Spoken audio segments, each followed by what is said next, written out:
do compete with each other to discover talent. It's like Hollywood, right? Every agency is fighting to find who is the next, I don't know, Scarlett Johansson or Tom Hanks or whoever it is, right? Welcome to Brave. Learn from Southeast Asia's best tech leaders. Build the future, learn from our past, and stay human in between. No BS on success.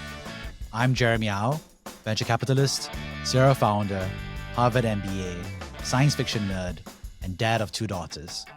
Every week, we debate startup news, interview changemakers, answer listener questions, and share personal insights. Join our movement of over 40,000 members and get transcripts, resources, and community at www.bravesea.com. Stay well and stay brave. So basically what we have here is that the question that people have is, do VCs add value? Do VCs help? And so there's been quite a lot of research that's been done because we qualitatively understand it to be true. Obviously, if you are a bad swimmer and you get a swimming coach, you're obviously going to become a better swimmer. And intuitively, we know that if you're like a champion swimmer, then if you get a champion coach, that is more likely to give you the chance for the Olympic gold medal, right? So we also understand that if intuitively in the startup land, a lot of founders are looking for strong investors. But basically here, we can talk a little bit about some of the research that's available. And one of the key things that we showed here was that in the early stages of startups, when it comes to angel investments, it is shown that if you receive the same quantitative score from an angel syndicate, but one of you took money from the investors group and the other did not, it turns out that angels are beneficial and help increase the likelihood by 14%, the chances of survival 18 months after the funding cycle, and you are likely to hire 40% more employees on average, and also increases the probability of a successful startup exit by 10%. So this is actually key information that we have here. What happens if you're a successful founder versus a failed founder versus a first-time founder? So I think to answer that directly, if you're a first-time founder, you have about 18% chance of success. If you have previously failed, and this is your second startup, then you have a 20% chance of success with your second startup. But if you have succeeded with your first startup and you're doing a second startup, then you now have a 30% chance of success. So this is basically talking about successful entrepreneurs tend to repeat that experience over time. And what we talked about is how there are relatively several major components to that. What they were able to decompose and show was that, first of all, there were 3 components. The first component is that successful entrepreneurs tend to be better at timing. In other words, they tend to launch in a vertical that is not too early, not too late. And so they're able to start at a time when they're able to get the funding, but also ride the technology cycle. The second thing that, of course, is key is the ability to attract resources. And both successful entrepreneurs as well as first-time founders, one of the key differences is that if it's been successful, you are able to attract high quality talent, funding, clients, and this shows up in terms of your ability to perform. And of course, the last component is your actual ability to manage and perform. Now, what's interesting is that they're also able to look at this differently across 2 types of VCs, which is top-tier VC funds versus lower-tier VC funds. And what they showed was that for first-time founders or failed founders, top-tier VCs were really helpful in increasing the odds for success. Whereas if you're already a successful founder, then there is less of a uptick in value from having a top-tier VC fund. Is that Mona raising a hand here? Or is that practical is quite common? What you will definitely see is that if you're a successful founder, you're more likely to get money from a top-tier VC. But I think if you're first-time or previously failed founder, you do still get a lot of people talking to you from the top-tier VCs. Because top-tier VCs, if you are a successful founder, you tend to have more capital already. You tend to pick who you want to pick. But the problem for successful founders is that their rounds tend to be much more expensive. So it's actually harder to generate outsized returns for a top-tier VC if they are only investing in founders who have already succeeded before. I haven't heard your product or your economics of what you want to build. But that being said, top-tier VCs hire lots of people to talk to first-time and serial founders. It's quite common, right? That's why there's VC associates at every hackathon, at every demo day, iterative or YC demo day or 500 startups, at every university accelerator. What you notice is that the top tier VC funds would normally have, because they've been more successful over time, they have more money to hire and they tend to have a wider group of people searching and scouting for that. So for example, if you look at Monkshoe Ventures, you look at many VC funds, for example, they may have a Scouts program, right? So I launched one for the Monkshoe Ventures. But a Scouts program is a way to, for example, share some of the economic upside with a larger network of people to increase the surface area to encounter the right person. There are also lots of chat bots and search bots right now, for example, that are busy scraping the internet based on the top funds. And basically what they're doing is they're looking for emerging talent at wherever you are. So I think if you are a top tier talent, even though you're a first time founder, you can be scouted out, yes. But I think obviously it's on you to increase your own visibility by either going on product hunts or speaking at pitching events as well. It's a two-way street as well. VC funds are fundamentally motivated to look for good founders at a low price. So they are incentivized over time to reduce the bias. Either if they have a bias towards experienced founders, there is a arbitrage is there. If they are making the wrong decisions because they're disqualifying people based on the wrong attributes that have nothing to do with economic performance, they'll also get slowly attrition away as well. VCs do compete with each other to discover talent. It's like Hollywood, right? Every agency is fighting to find who is the next, I don't know, Scarlett Johansson or Tom Hanks or whoever it is, right? So people are always looking for the new talent, so they're competing one another. So yeah, so people will also hunt areas where they think they have a high likelihood of noticing rising talent. So obviously your Ivy League universities, your top tier universities are often heavily scouted. Obviously, you can think about the other way around. Universities are also working very hard to improve their entrepreneurship programs and the ability to support their student founders as well. So I'm happy to share later on, but basically there's been research that's been done by AngelList. And so what they were able to show was that, for example, and obviously correlation is not causation, but I'm just saying that in general, there is a higher set of returns associated with top schools for universities. That's one. That being said, they also showed that not all VCs, they measured two things for universities at AngelList.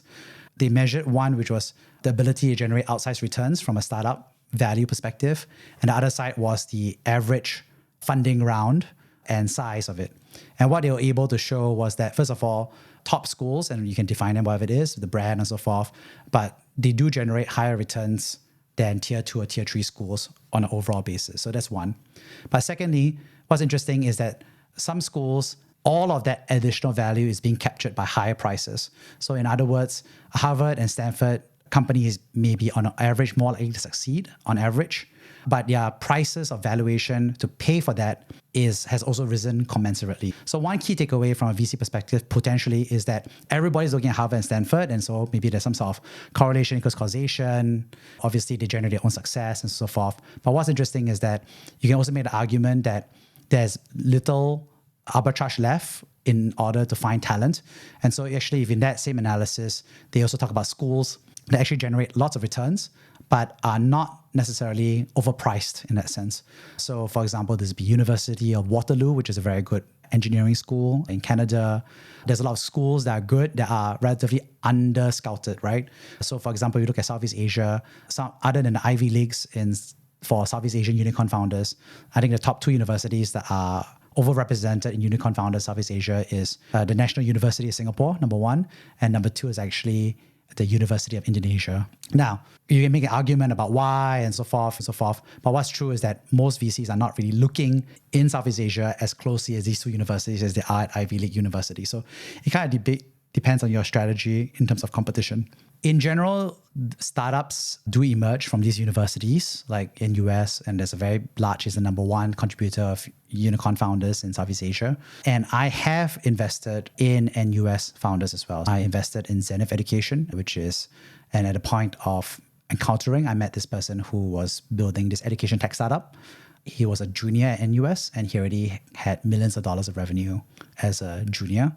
And I made a decision to invest with him after a year of working with him and coaching him, because my perspective was that he would do even better once he graduates and is able to focus full-time on working on the company. And he has since graduated and he continues to be doing very well. I have invested in NUS startups, and people have made me money investing in NUS students or recent NUS alumni. I think in general, a top tier VC is defined to some extent by their track record, which roughly correlates to their brand. Because in other words, if you have a bad track record in terms of performance, in terms of selecting and helping founders, then in general, your fund would die and you would not have the resources to be able to invest in supporting as well. So in general, they tend to be correlated, but they can have differentiation strategies about how they support. So some VC funds are focused more on coaching the founders in terms of like life and decision making. Some VCs are much more focused on value add, for example, through connections or networks. Others are more focused on tactical, like marketing or market entry or even regulatory support. So I think VC funds do differentiate. And to some extent, founders do get to make the decision about what kind of VC they want to pick and choose. So they may say something like, I am a Korean startup and I'm expanding to Southeast Asia. I am intending to build my market in Singapore, Indonesia, but I don't understand these markets. So one of the decisions they can make, for example, is to have a lead VC who's South Korean to obviously lead the round, but they may choose to allow some space for follow VCs that come in from Singapore and Indonesia to join the round, to basically participate in the equity round and get some of the risk, but also get some of the reward. And as a result, incentivize the Singapore and Indonesia VC funds that have much more local market access and understanding to provide that support. So obviously there's a Maslow's hierarchy of needs. Similarly, there's a VC hierarchy of needs. And so we talked about how I think there's a bit of an iceberg effect. Almost all VCs primarily talk about their advice, their coaching, their ecosystem and platform. I think that's the top of the iceberg. But actually there's a whole bunch of work in terms of financial investment, being non-toxic, being able to reinvest and being a good shareholder that is quite key for discharging the responsibilities as a VC. And so we talked about how in general VCs are very optimistic that they add value. 92% of VCs say that they add value, but only 39% of founders would say that the VC does average or above average value add. And we talked about breaking this out into more specific domains. And what we see is that in another set of analysis, VCs are overly bullish on their ability to support on recruitment, marketing, connections, growth strategy, as well as corporate connections. But that being said, founders do sometimes get support, right? They may find, for example, that some of them may have, so there's some variation there. But that being said, founders do get support from their VCs. They are appreciative of it. And one domain where VCs are quite bullish about their ability to provide support and that founders also find that they're very helpful is really in terms of follow-on funding. So helping signal and convince future investors to also join in the round. And lastly, to some extent, some of the performance differentials. I talk about how VCs, for example, tend to invest in people who are relatively between 20 to 35 years old in the early parts of the career. But however, if you're an older entrepreneur, you have a higher probability chance to succeed. One is that older entrepreneurs tend to have more experience, more connections, more capital, more understanding of their target problem. But also, conversely, they also have the opposite. They also have more self-awareness about what is a bad idea and what are bad startup ideas for them to pursue as well. So both of these aspects can be true. Thank you for listening to Brave. If you enjoyed this episode, please share the podcast with your friends and colleagues. We would also appreciate you leaving a rating or review. Head over to www.bravesea.com for member content, resources, and community. Stay well and stay brave.